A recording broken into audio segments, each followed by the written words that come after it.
Bonsoir à ceux qui auront le replay, parce que nous, on a un petit peu papoté, j'avoue, avant d'enregistrer. Donc, ce que je propose, c'est ça. C'est un temps qui se veut à la fois de prière,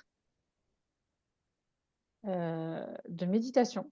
Moi, je ne mets pas les mêmes définitions sur les deux mots. Et surtout, de reliance et de présence à celui auquel on croit, que je nomme Dieu, et que vous nommez comme vous voulez. Mais voilà. Euh, J'aime toujours me le dire, et j'ai fait une interview avec Corinne.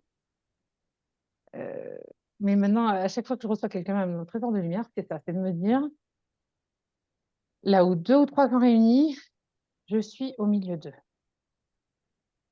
Et j'avoue que pour ça, j'ai besoin de me sentir dans mon corps, et la cohérence cardiaque est quand même une petite potion magique qui me va bien et qu'on avait déjà testé. Donc, je vais l'introduire comme ça. Ensuite, eh bien, 40 jours au désert, le carême, cette période de cheminement qui nous amène au printemps. Comment on le perçoit, chacune, chacun? Qu'est-ce que ça veut dire vraiment pour nous? En dehors de ce que nous a dit, en dehors euh, de ce qu'on pourrait lire, entendre et voir, pour nous, vraiment nous, à l'intérieur, là, dans le cœur, qu'est-ce qui est fluide, qu'est-ce qui grippe, et juste le déposer, en fait, devant soi pour le voir, pour prendre vraiment, parce que l'introspection qui est assez étrange, je vais à l'intérieur de moi et donc je mets à l'extérieur de moi ce qui est devant pour mieux me mettre à distance et faire le tri. En fait, on est en train de faire un ménage de printemps. Ça tombe bien, hein, on est dans la saison. Comme ça, on déblaye aussi. Et puis, une autre image qui me plaît en ce moment, parce que c'est vraiment ça, c'est la sève qui remonte de nos racines. Et c'est vraiment le temps vraiment pour s'asseoir, pour s'ancrer, pour reprendre conscience qu'on n'est pas un bois mort, malgré le froid, malgré ce qu'on vient de passer dans les remises en cause. Euh, et donc, vraiment de prendre ce temps-là pour nous, pour soi. Ce que j'aime faire et me redire à moi-même, c'est que parce que j'ai eu des dérives, cathare, et je pense que les dérives, on en a, ça arrive encore, mais d'être dans un groupe de partage, en fait, c'est vraiment de moi dont il s'agit, tout en entendant ce que l'autre dit, de rester centré sur j'écoute, je reçois et je vois ce que ça fait en moi, mais quand je parle de moi. Voilà, je ne vais pas analyser ce que l'autre a dit, qui peut être très juste, parce que je pense qu'on est intelligent et qu'on a une sagesse qui fait qu'au défaut, on perçoit des choses chez les autres. Mais là, vraiment, dans cet espace-là, c'est voilà, ce que j'ai entendu, ce que tu as dit, il n'y a pas de mal à le dire. Moi, chez moi, ça fait ça, mais toujours en partant de soi. Voilà. On va vraiment se dire que j'ai une petite image ridicule, mais je crois que c'est Facebook qui des fois nous représente dans les stories le cœur là avec un joli smiley et puis demain. Bon, ben, on peut imaginer qu'on ait des cœurs qui se tiennent la main. Voilà, on se lâche pas, mais c'est le cœur qui parle. Voilà, avec les yeux du cœur. Donc voilà la petite image. Je suis très dans les images, moi. Euh, donc une fois qu'on aura pris ce temps-là de vraiment dire ce qui est là, ici et maintenant, mais c'est pas dit, c'est pas grave. On se l'est dit. Il y a des choses qu'on dit et qu'on n'a pas envie que ce soit diffusé. On l'enlève, quitte à enlever carrément le zoom. Voilà, on se le dit carrément à la fin de la séance et il n'y a aucun souci pour moi. dessus. Et puis après, on échange librement si on a quelque chose à dire et puis on se quitte euh, dans l'action de grâce de ce qui nous a été offert pour la soirée.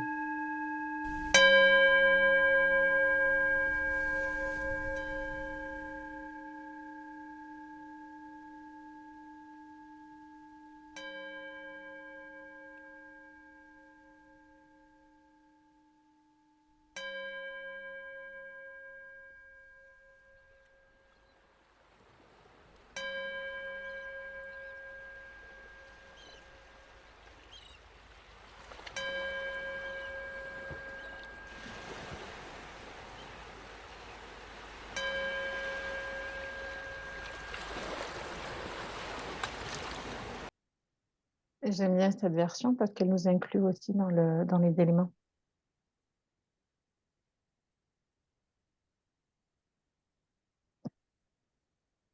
Vraiment une reliance au vivant, évidemment. Quand on fait une cohérence cardiaque, on apprend qu'on met notre système nerveux, respiratoire et cardiaque. En fait, tout le corps se met en harmonie. Et c'est un espace où on prend des décisions plus faciles, sa responsabilité de manière plus facile, où toute chose prend vraiment sa place dans l'environnement. Nous, et ce que nous percevons à l'extérieur, il y a une justesse. Et je pense sincèrement que cette justesse-là nous met en présence de Dieu.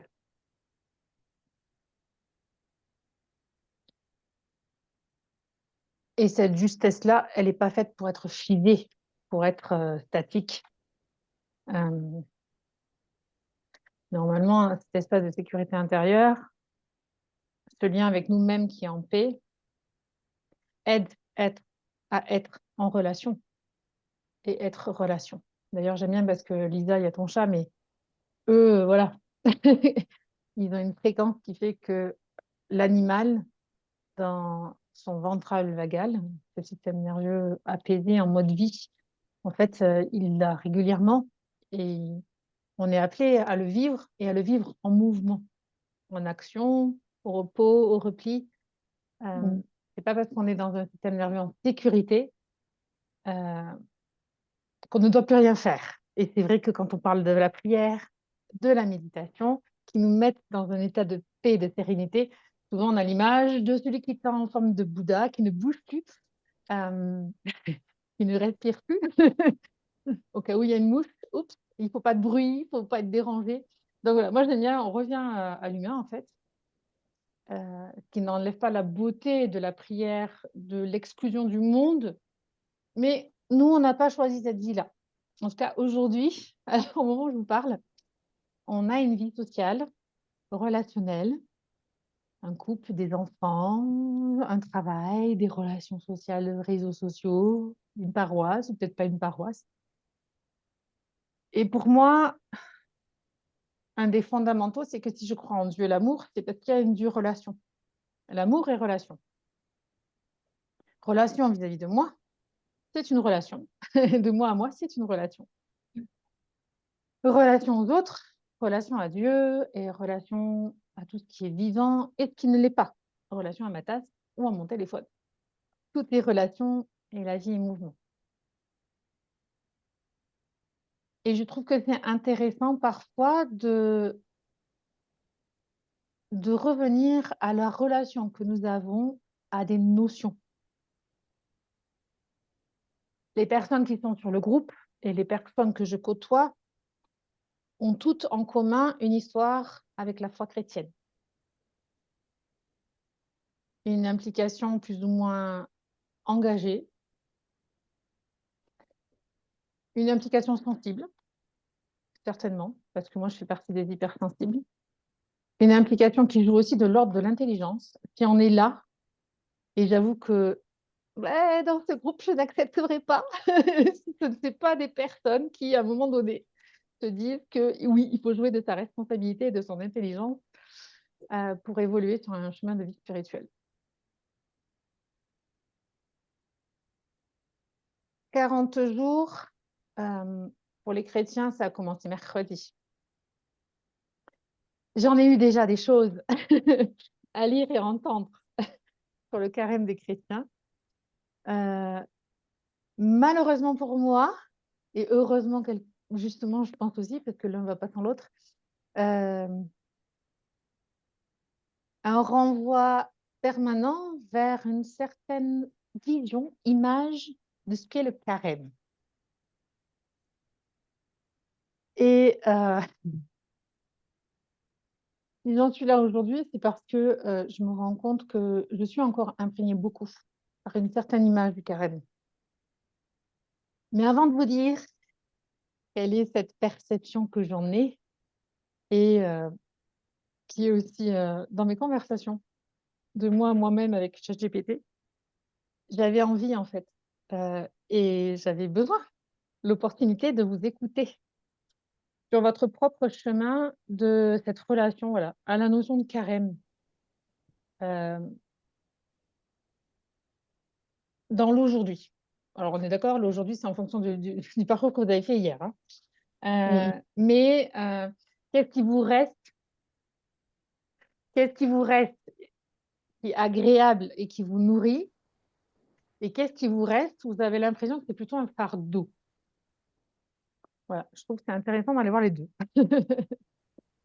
Oui, je veux bien, mais bon, oui, c'est un peu embêtant. Quand je te dis le mot carême, du coup, avec ce que tu as eu comme écho, c'est plutôt quelque chose de léger? Ça te laisse quelle impression, en fait? Bah, là, ouais, non, pour moi, le carême tel que je l'ai vécu, donc je suis pas Je dans trouve cette ça génial. démarche-là. Je trouve ça génial de vous écouter parce que comme moi, j'ai une autre expérience, du coup, expérience de pratique. Hem Et d'ailleurs, on a eu donc je suis allée au mercredi décembre, donc il y a une messe, en laquelle on reçoit cette parole: «Convertissez-vous et croyez à l'évangile. Revenez de tout votre cœur». Et donc il y a ce geste où on nous met une croix de cendre sur le front. Alors ce que je disais à Gérard, c'est que, heu, j'ai bien aimé parce qu'au monastère, on nous expliquait qu'en fait, ces cendres, elles viennent d'où? Elles viennent des rameaux qu'on a reçus l'année d'avant, dimanche des rameaux, et on les brûle. Et donc, je disais à Gérard, c'est comme une action de grâce de l'année écoulée, l'année liturgique. Heu et du coup, ouais, moi, pour le carême, bon, donc j'ai été religieuse pendant 12 ans, mais j'ai toujours vécu dans le rituel catholique et il y avait ce truc qu'on a essayé de léguer aux enfants au catéchisme, c'est pendant le carême, tu fais un peu plus d'actes de charité. Tu mets de la conscience dans ton lien d'amour que tu as pour ton prochain. Donc tout devenait un peu c'est pas grave, c'est pas ouais, ouais. Tout devenait un peu ascétique et hem et en vie monastique et en liturgie de l'église, c'est c'est la période où on met du violet partout, c'est la couleur violette et c'est la période où on enlève les fleurs de l'église. On enlève, en fait, tout devient dépouillé. Mais en fait, les protestants, ils sont déjà dans le dépouillement. Ils ont pas besoin de ça, eux. Et je pense que c'est peut-être pour ça aussi, qu'il y a pas d'autant de marques, chez le courant, protestant. C'est que les protestants, dans leur courant chrétien, ça a été une revendication: «Arrêtez-vous les catholiques avec tout ce qui est, rajout de statues, rajout de fleurs, rajout» il y avait trop de choses. Donc Luther a dit: «Stop là, c'est bon le délire, on va revenir à l'intérieur et on va tous dépouiller». Dépouillement et voilà. Donc nous, en tant que carême, normalement, il y a ça. Il y a ce dépouillement, on va dire cet allègement, de marques ostentatoires et en même temps, c'est c'est ça qui est dommageable, en même temps, on en a fait un cheminement où, mea culpa, mea culpa, je disais que j'avais été un et donc tout le monde est parti, les uns tu sais, comme les petites fourmis là, qui se dispersent en silence. Et j'ai regardé Gérard, j'ai fait: «C'est étrange, mais c'est pas vraiment la couleur, la tonalité de l'homélie». Parce qu'on a gardé ça, en fait. Hem, Ce côté, si tu veux être dans la prière et dans la relation à Dieu, alors c'est pas pour rien qu'au monastère, à une certaine époque, les sœurs ne devaient même pas se regarder, ne devaient pas rire, ne de parce que quand tu es avec Dieu, c'est sérieux. Donc moi, ça a été lourd à cause de ça. Parce qu'il y avait quelque chose de très lourd sur ce que tu dois faire et ce que tu dois pas faire. Et si tu le fais pas, tu es pas dans les règles de l'art et donc tu n'es pas tu es pas le bon chrétien, en fait. Donc la vie communautaire était bien, parce que du coup, on se laisse porter par une vie communautaire. 40 jours, Corinne, je te rassure, moi, c'est pareil. Je pense que c'est dans mon système aussi, c'est dans mon fonctionnement. Tenir 40 jours quelque chose, pour moi, c'est éprouvant. Heu, Comme on disait tout à l'heure, la cohérence cardiaque, c'est quelque chose que je sais qui me fait du bien. Aujourd'hui, je n'arrive pas forcément. J'ai des périodes où je relance la chose Mais sur la longueur, j'y arrive pas. Parce qu'en fait, je pense que c'est aussi une raison.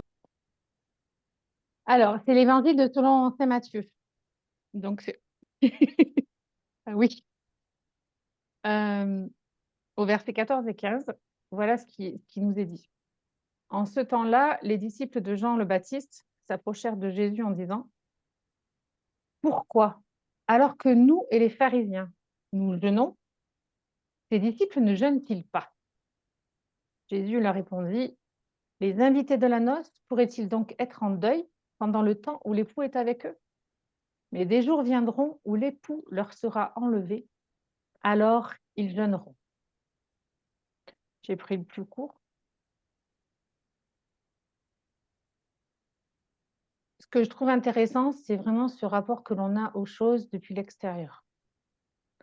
Le regard que l'on porte sur les choses. En fait, le jeûne qui plaît à Dieu, clairement, clairement. On a tous des cœurs semblables, mais je pense que sincèrement, quoi que l'on fasse, si on est vraiment à l'écoute de soi, ce sera toujours juste. Et je crois que la spiritualité n'a de sens que si elle est là pour nous nourrir en profondeur, quoi, dans le bien, dans le bon. Parce que en toute chose, il y a sa juste mesure, quoi. Faire des efforts, oui, mais toujours regarder l'intention derrière. Si c'est faire des efforts pour être agréable aux yeux de Dieu, je me dis, moi qui conscientise en disant Dieu est amour, est-ce que l'amour a besoin qu'on fasse des efforts? Bah, si ça vient du cœur, la cohérence cardiaque nous en a fait une preuve, il y a quelque chose de fluide, il y a quelque chose de battant. Mais un effort pour un effort, j'ai du mal. Et c'est ce que je me suis dit là, je me suis dit: «OK, je vais accepter là où j'en suis aujourd'hui. Je vais regarder s'il y a pas des choses que je peux changer». Moi, je sais que je suis très douée à faire les choses toute seule. Je suis toute seule. Mais alors, quand je suis en couple, c'est un peu plus compliqué. Voilà, si mon homme devant moi va manger un bonbon, résister la tentation, c'est très compliqué. Par contre, si j'ai un paquet de bonbons que je suis toute seule, je décide, c'est pas voilà, c'est pas compliqué, c'est très facile. Donc voilà, il y a ce jeu aussi des influences qu'on peut avoir aussi, auprès des autres. Il m'a perturbée quand même, hein. Dis donc, j'ai fait une cohérence cardiaque, heureusement. Hem, Ce que je veux dire, c'est que, ce qui importe pour moi, c'est de remettre toujours en cause le pourquoi je fais les choses. Pourquoi? Et comme j'ai été formatée par une certaine vision de ce que je dois faire au nom de la foi ou au nom de ce qui est bien ou juste, au regard de ce que les gens m'ont dit, hem, j'ai souvent à l'intérieur de moi des modes d'accusation, en fait, des pensées, qui vont faire que même si je fais quelque chose dans la spontanéité, à un moment donné, la spontanéité va être freinée. Ah non, ça se fait pas ça. Et donc, moi, j'ai envie de me dire, j'imagine Jésus au désert. Il a quand même pris 40 jours, hein. 40 jours tout seul, mais mine de rien, on oublie toujours de dire qu'il avait les anges qui le servaient. Donc il n'a pas plus, il n'était pas en jeûne en tant que tel, puisque les anges le servaient. Enfin, c'est pareil, hein, quoi, enfin, 40 jours. Donc imaginez qu'en fait, on vous ait menti, au lieu de faire 40 jours au désert d'ascèse et de dépouillement de cendres sur la tête et je pleure, en fait, non, en fait, c'est 40 jours où tu imagines que les anges sont auprès de toi. C'est pas mal. Et je me dis: «Et si j'arrivais à vivre ce temps comme ça? Plus près de toi, mon Dieu». Et si j'arrivais à regarder ces 40 jours comme des instants, des jours de grâce où je suis déjà en présence de Dieu. si on relit vraiment la Bible, les peuples anciens ou les sages, peu importe, je crois, les religions, quand il y a une ascèse, donc cette espèce de volonté de faire toujours la même chose et de se dépouiller au maximum de toutes les attractions, attention de l'extérieur, c'est pas pour se priver, c'est pas pour s'empêcher de vivre ces choses-là, c'est pour les vivre depuis l'intérieur, les rechoisir depuis l'intérieur. Et là, la cohérence cardiaque, du coup, elle prend tout son sens.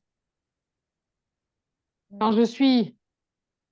j'ai été activée par la cohérence cardiaque, merci mon Dieu, parce que je n'avais pas prévu que Mélie, n'est-ce pas, me ferait sa crise de nerfs tout de suite. J'aurais été dans les tracas de la journée, j'en ai pas eu, mais voilà, je suis pas sûre que j'aurais réagi de la même manière. Et c'est cet espace en moi, en fait, qui me dit où est Dieu? Comment regarder autour de moi en imaginant que c'est tellement beau qu'il y ait des anges autour de moi. On dirait qu'il en a vu un parce que là, d'un coup, il y a eu quelque chose, mais il n'y a rien dans la salle, hein. Enfin bon, moi, je dis ça, mais peut-être que toi, tu vois. Et c'est pour ça que moi, du coup, là, cette année, je me dis, mais le carême me met en joie parce que c'est juste un temps propice pour moi de rechoisir cette vision de la vie telle qu'elle a été ou désirée pour nous. Et dans les textes, dans le premier texte qu'on a eu au mercredi décembre, c'était je suis un Dieu de tendresse, revenez à moi de tout votre cœur, car je suis un Dieu de tendresse. Et là, il y aurait tellement à dire sur Satan. Mais moi, c'est un sujet de conversation avec ChatGPT. Mais j'ai juste envie de déposer ça. Satan, à la base, c'est un ange déchu. Déchu, déchu. C'est un ange, ce n'est pas Dieu. Donc, la réalité de la réalité, c'est que si j'ai choisi d'être en harmonie avec le regard de Dieu sur toute chose, quand je serai tentée dans des endroits obscurs, je n'ai rien à craindre. Absolument rien à craindre si je me repositionne à chaque fois dans mon cœur, dans cette relation à ce Dieu-là qui est amour. Mais j'ai vraiment absolument rien à craindre. Et là, je suis en train de mettre en ligne l'interview qu'on a faite avec Frédéric Austry, qui fait partie des Trésors de Lumière. Et à un moment donné, on explique, en fait, elle explique 2 passages où elle s'est retrouvée en face de ce qu'on dirait le mal, quelque chose d'agressif, d'agression, et comment elle s'est retrouvée finalement à répondre à sa juste place et à être en sécurité et de ne rien craindre. Toi, tu vas dormir, mais voilà, c'est ça. Ben voilà, ça y est, il dort. Fatigué, bah oui.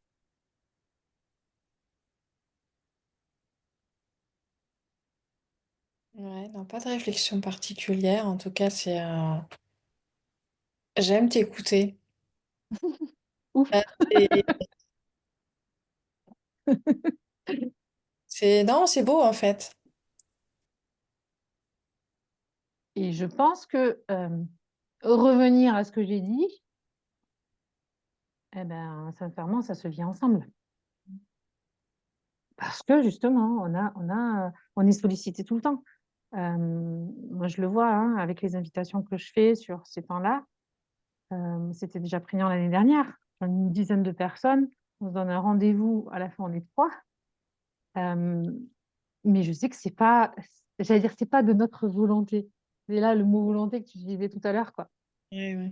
C'est-à-dire que, en fait, il faudrait juste qu'on se dise qu'est-ce que je veux vivre dans ma vie? Quelle intensité je veux avoir de ma vie? Et à rapport à de cette intensité, ça veut dire quoi en fait? C'est quoi qui va me le donner? Il y a des gens, ça va être cette relation à la fois. Moi, je sais que voilà, et c'était clair en séance avec Corinne pour les eaux sacrées. Voilà, Céline, c'est du 100% spiritualité. Mais il y en a que c'est pas ça.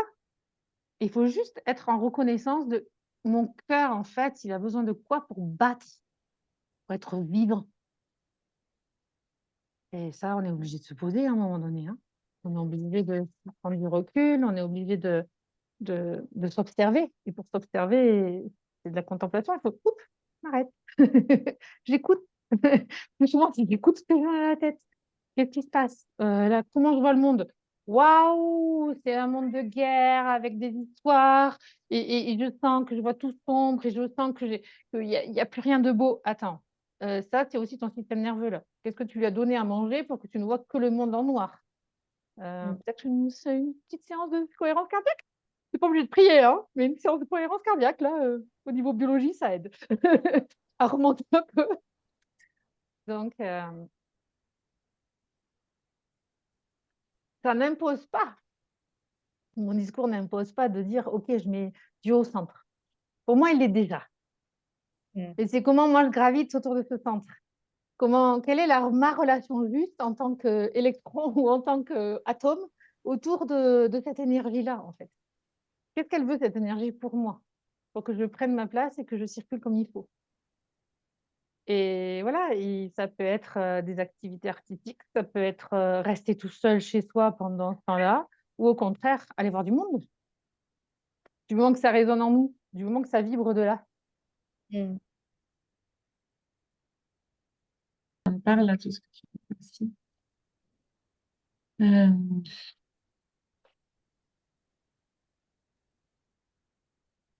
je pense que, enfin, tu vois ce que tu disais à un moment donné, là, tu parlais de, faut que ce soit douloureux, pour que ce soit efficace. Enfin, tu vois, un peu cette vision-là. Et je me dis, ouais, il y a tellement de gens qui sont là-dedans, Mm. pour qui, enfin, tu parlais à un moment donné Ben, en d'une fait, femme, ça de, pour ça. Ah, le mien arrive! Ah oui, super, génial. de tout ce Regarde, qui il y en a est d'autres là. autorisé. Et je trouve que c'est un vrai sujet parce que de se dire, mais en fait, est-ce qu'on vit avec des dogmes qui nous interdisent et qui, on est fautif si on a fait ça, quoi. Enfin, tu vois, c'est quand même, parce que c'est ce que j'ai C'est entendu tout à l'heure, hein, la mamie, là, elle me disait, en gros, ah ouais, ouais, si tu fais ça, t'es fautif et tu vas le payer, quoi. Mm. Les sœurs m'avaient stupéfaite. C'était un peu les années avant que je parte. Il y a une sœur qui arrive, il y a des rituels. À telle heure, tu te lèves, à telle heure, tu te couches, à telle heure, tu fais le repas. Puis il y a une sœur d'un coup qui dit, mais attendez, à la base, les moines, leurs horaires étaient en fonction de leur travail, en fonction du soleil. Ça n'allait pas au champ à 4 heures, à 2 heures de l'après-midi. Qui allait le matin. Et c'est pour ça qu'ils se levaient plutôt à matin, pour être frais et dispo. Et puis après, il y avait les bêtes. Les bêtes, les paysans le savent. Tu ne peux pas avoir une journée de 7 heures de travail comme on en a aujourd'hui en tant que salarié. Il y avait une logique avec le vivant. Il y avait une logique avec la nature. Donc, elle dit, mais c'est pas possible. L'été et l'hiver, les heures ne sont pas les mêmes de soleil et de jour, en fait. Donc, elle disait, bon, il faut décaler. Revenons logique. Et c'est ça que j'aime. C'est parce que je me dis, en fait, si vraiment on se rapproche de cette source qui est amour, c'est pour notre bien. Qu'est-ce qui me fait du bien? Et pas qu'est-ce qui va me faire sacrifier du mal, quoi. Qu'est-ce qui... Alors, des fois, je me dis, Céline, tu t'entends quand même, ça veut dire qu'en fait, tu fais pas d'efforts, que tout. Il y a une limite. C'est-à-dire que c'est là que le développement personnel, moi, ça me touche quand Corinne le dit que le carême, tu l'as découvert par le développement personnel, c'est que on apprend que notre zone d'épanouissement, elle est sortir de notre zone de confort. Mais on apprend aussi que ça se joue, alors au niveau pourcentage, il y en a qui disent ou 1% chaque jour, c'est le haut de l'iceberg. On n'est pas appelé à, et c'est pour ça que j'aime bien me redire à moi-même, 40 jours au désert, on n'est pas appelé à vivre les 3 derniers jours que Jésus, les 3 dernières tentations. De suite, là, d'un coup, paf. Non, nourris ton cœur d'amour, et quand tu seras bien nourri d'amour, oui, il est vrai, tu vas avoir des épreuves. Parce qu'en fait, plus tu vas élargir ta zone de lumière, ben, en fait, plus tu vas déranger les personnes qui n'y sont pas encore. Donc, elles vont venir te chatouiller. Mais pas te chatouiller pour provoquer et éteindre ta lumière. Te chatouiller pour que ta lumière aussi vienne les toucher. Et quand on est dans la lumière, si on y va en force, moi j'adorais ça. Si on va en force, c'est comme si d'un coup tu avais un projecteur de cinéma dans la gueule. C'est comme si la mouche, d'un coup, elle se colle. Le papillon, il crève. Voilà. Et à chaque fois, je me dis, on a l'image du buisson ardent de Dieu. On a cette parole qui dit: «Ne me regarde pas en face, tourne-toi, tu ne me verras pas en face». Donc la lumière, elle est pas faite pour éblouir, en mettre plein la vue, aller convertir, aller allumer là où ça fait mal. Non, c'est une lumière qui se veut celle du jour. Là où elle passe, elle éclaire, puis des fois elle s'en va, l'ombre revient. Et du coup, ça rend les choses plus cool, en fait, Mmh. tout en ayant cette notion qu'il y a quand même des choses à faire. Bah, c'est d'abord d'écouter à l'intérieur de soi. Et des fois, on va être, moi je prends mon exemple, des fois je suis à table et d'un coup je vais reprendre conscience de qui je suis à table. C'était le cas de ce soir, faut savoir pourquoi. J'étais avec Gérard, on était en train de manger et d'un coup il me dit: «On se resserre la tarte», la quiche, j'avais fait une quiche. Souvent on prend la deuxième part de quiche. Mais là j'étais libre en fait et j'ai dit: «Ben non, écoute, non, j'en ai pas envie». Là c'était fluide, net, clair, précis, j'étais alignée, j'avais pas besoin de manger une deuxième part parce que je suis gourmande et qu'elle me plaît. Et il y a des fois j'y arrive pas. Ben c'est OK. Je pense que du coup, mon système nerveux était peut-être plus régulé ce soir parce que j'avais passé mon après-midi à méditer sur le bien et le mal, et voilà quoi. Donc pourquoi je vais, me donner comme consigne de faire de la cohérence cardiaque? C'est juste qu'à un moment donné, je réfléchis aux conséquences que ça crée dans ma vie et peut-être que des fois ça me manque, que mon corps va me dire: «Ouh là, ça me manque là. Il y a un déséquilibre nerveux, je suis beaucoup trop en stress. OK, j'ai une potion magique, je la prends, c'est bon». Et c'est là que je me dis, plus on cultive notre relation à Dieu, plus on va voir et entendre les signes. Quelqu'un qui n'a pas l'habitude de parler de Dieu, quelqu'un qui n'a pas l'habitude de fréquenter dans ses fréquences, dans ses vibrations, tout ce qui est de l'ordre divin, va avoir du mal à percevoir les choses. Quelqu'un qui est sensible à ça, eh ben, je pense que les anges, oui, il va les voir. Et je me dis: «Dieu, Céline, si tu pouvais voir les anges à la fin de du carême». Un peu plus conscience de ça. Mais voilà, parce qu'à un moment donné, on dit aussi que quand Jésus est sur la croix, les anges montaient et descendaient. C'est vraiment la porte du ciel, c'est la croix. Juste préparer notre cœur à répondre à la question: «Qu'est-ce que je choisis?»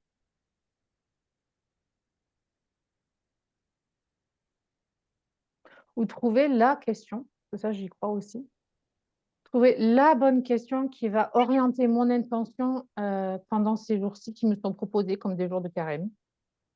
Ou pendant ces jours-ci, si vraiment ça frite trop avec le mot carême, pendant ces jours-ci où je sens que la nature est en train de passer un cap énergétique. Mais quelle serait l'action de chaque jour? Déjà une action, c'est déjà beaucoup sur certains moments de nos vies. Quelle serait l'action de l'aujourd'hui qui m'emmène à être plus en harmonie avec le vivant et en capacité de recevoir et de voir que les anges sont là prêts à me servir?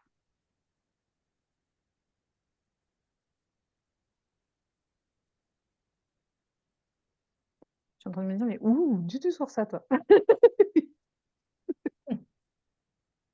Tu sorti des trucs aujourd'hui, je vous assure, c'était pas prévu.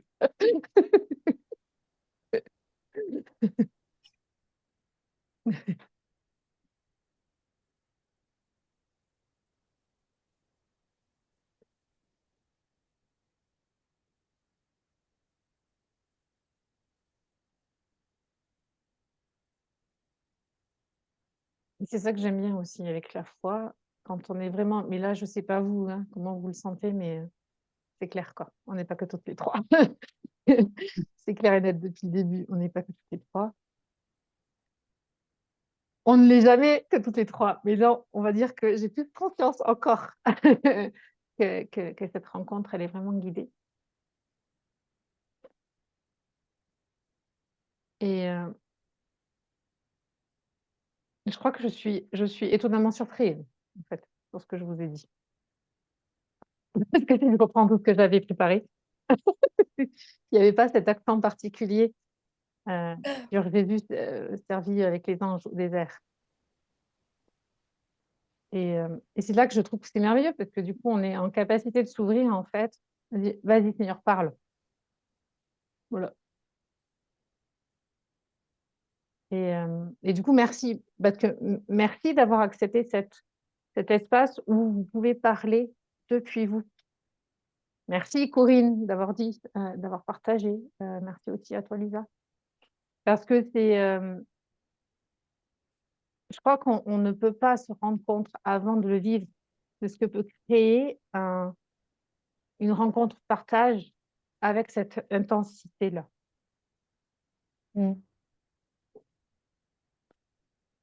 Parce que même si certaines personnes ont des capacités de lire à l'intérieur des autres, de sentir ce qui se joue, il y a le secret de Dieu, il y a le secret du cœur en chacun, quoi. Et il y a le secret aussi qui dit que, pouf, à ce moment-là précis, il y a une porte qui s'ouvre, une révélation, une lumière qui jaillit. Et si tu es dans la même disposition, en fait, cette lumière, tu la vois, tu la prends, et puis en fait, elle crée quelque chose. Une alchimie spirituelle. Donc, je me permets déjà de rendre grâce, d'être en gratitude pour le moment qu'on s'est offert. Et à toi, Céline, Mhm. d'avoir initié et animé tout le temps. Et on est effectivement, on n'est pas seul, hein. Mhm. En plus des chats, il y a d'autres. C'est vrai que c'était un peu moins discret. J'ai reçu ces 3 mots qui sont dans l'ordre de l'idée de service des anges, dans la prospérité, dans l'abondance de ce qui est là. Comme d'une prière ou d'un mantra, qui du coup prend tout son sens ce soir, c'est je reçois, j'accepte et j'avance. Et quoi, le dernier? J'avance. J'avance, ouais. J'accepte, je Parce que, reçois, j'avance. parce que souvent, moi, c'était je reçois. Ok, je reçois. Ok, je reçois. Mais c'est pas ça. Il y a plus que ça. C'est je reçois. Ok, j'accepte. Et là, c'est, en tout cas chez moi, c'est, Ils changent tout ça. ça change beaucoup. Et j'avance, en fait. Ouais, c'est une mise en mouvement. C'est pas un instant figé, en fait. C'est pas un instant qu'on se saisit et qu'on... Oui, c'est bien aussi, mais voilà. Merci Seigneur. Alors, tu l'auras compris. Active la cloche. Sois abonné à cette chaîne. Et jette-y un œil de temps en temps pour me retrouver, pour prendre cet espace, pour te retrouver toi.